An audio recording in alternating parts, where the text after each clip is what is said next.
I'm here today to explain the background, the research that has been ongoing for many, many years and which has finally led to the formulations that you can see here.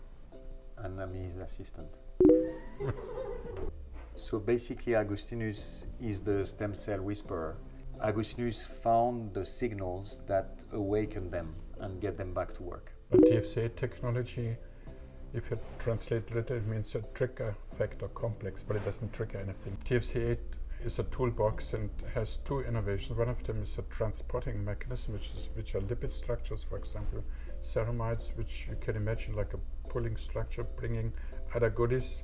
If you imagine it's like a train, like vitamins, nutrients, lipids, these cells need to do a repair process, and it transports it to the microenvironment of your own cells that do the repair job, called progenitor cells.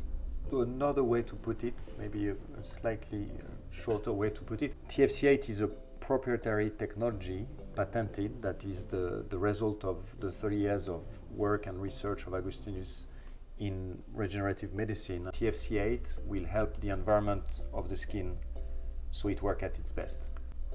I'm good.